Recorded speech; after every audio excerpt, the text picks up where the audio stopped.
Triple R news Telangana. వార్తలు వ్రాసే ముందు నిజానిజాలు తెలుసుకుని వార్త ప్రచురించాలని విద్యార్థుల తల్లిదండ్రులు హెచ్చరించారు. తప్పుడు వార్తలు ప్రచురించిన పత్రికా రిపోర్టర్ తమ గ్రామానికి రావాలని వారు డిమాండ్ చేశారు. నిజామాబాద్ జిల్లా దర్పాలి మండలం రామడుగు గ్రామానికి చెందిన 10వ తరగతి విద్యార్థుల తల్లిదండ్రులు మండల కేంద్రంలో మీడియా సమావేశం ఏర్పాటు చేశారు.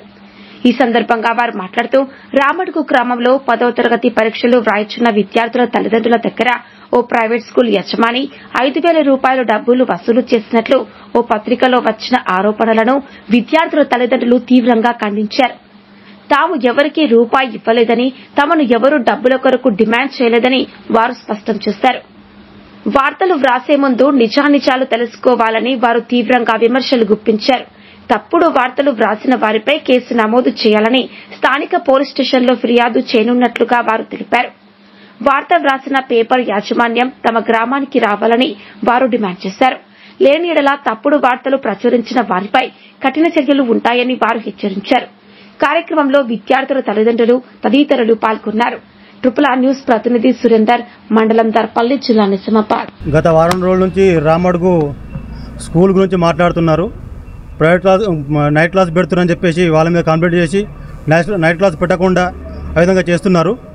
ఈరోజు మళ్ళీ కొత్తగా పేరెంట్స్ 5,000 వసూలు చేసుకొని పిల్లలను 10th క్లాస్ చదివి అంటే వాళ్ళను ఏదో విధంగా నక్కలు కొట్టి పాస్ చేయాలని చెప్పేసి 5,000 తీసుకున్నారని చెప్పేసి అదొకటి చెప్తున్నారు.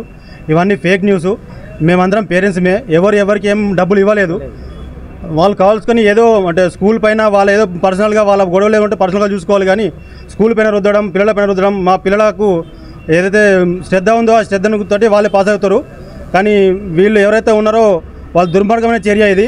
వాళ్ళకు మా పిల్లలకు వాళ్ళ మైండ్ డిస్టర్బెన్స్ చేయడానికి ఇదంతా చేస్తున్నారు. ఇది మరోసారి చేస్తే వాళ్ళకు కఠిన చర్యలు తీసుకోవాలని ఈ పోలీస్ యాజమాన్యం కోరుచున్నాం. నా పేరు సూర్య అండి, మాది రామడుగు విలేజ్. అయితే ఈయన మా అన్నయ్య చెప్పినట్టు ఇంతకుముందు ఇలాంటి పుకార్లు ఇంకోసారి రాకుండా కఠిన చర్యలు తీసుకోవాలని కోరుకుంటున్నానండి. ఇలాంటి ఎవరైనా సరే ఫేక్ న్యూస్ రాసిన వాళ్ళు దమ్ముంటే ముందుకు రావాలి. వాళ్ళకి ఏదో ఉంటే పర్సనల్ వాళ్ళు చూసుకోవాలి, కానీ పిల్లల భవిష్యత్తు మీద ఇంకేదో చేద్దామని ఇలాంటి చేయకూడదని కోరుకుంటే ఈరోజు ఒక న్యూస్ చూశాను నేను మా రామడుగు విలేజ్ సెంటర్ గురించి. ఆ సెంటర్లో ఏమైందంటే ప్రతి ఒక్క స్టూడెంట్ దగ్గర నుంచి 5,000 రూపాయలు కలెక్ట్ చేసుకొని ఎగ్జామ్ నడిపిస్తున్నాను ఒక ఫేక్ న్యూస్ వస్తుందండి. అలాంటి ఫేక్ న్యూస్ స్ప్రెడ్ చేయొద్దు. ఎందుకంటే అలాంటి ఫేక్ న్యూస్ స్ప్రెడ్ చేయడం వల్ల పిల్లల భవిష్యత్తు దెబ్బతింటుంది. వాడికి ఏమైనా దమ్ము ఉంటే ఇలాంటి ఫేక్ న్యూస్ రాసిన ముందుకు రావాలని, ఆ పర్సన్ ఏదైనా ఉంటే వాళ్ళ పర్సనల్ ఇష్యూస్ చూసుకోవాలి. ఇలాంటి ఫేక్ న్యూస్ రాసి పిల్లల భవిష్యత్తు చెడగొట్టద్దు అంటున్నాను. వాడికి లేదండి, వాళ్ళంటి ఎవిడెన్స్ ఏమైనా ఉంటే చూపించమని చెప్పండి. వాళ్ళకి 100% చూపించమని చెప్పండి. వాళ్ళు డైరెక్ట్ వచ్చి మాకు కంప్లైంట్ చేయమని చెప్పండి. పోలీస్ స్టేషన్లో మా మీద కంప్లైంట్ చేయమని చెప్పండి. లేదా వాడికి దమ్ముంటే రమ్మని చెప్పండి, మేము ఇక్కడ కంప్లైంట్ చేస్తాం వాడి మీద. మేము ప్రూఫ్ లేదు, ఏం లేదు. ఎలాంటి న్యూస్ అంటే గాలి మాట రాసేస్తారంటే ఏదో పడుతుంది న్యూస్లో. 100% అలాంటి వారిపైన 100% కఠిన చర్యలు తీసుకోవాలని కోరుకుంటున్నాను. రామడు పద్మ అబ్బాయి సార్.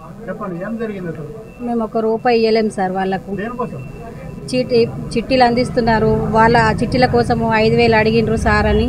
మాకు శ్రీ విజ్ఞాన్ రామడుగు సార్.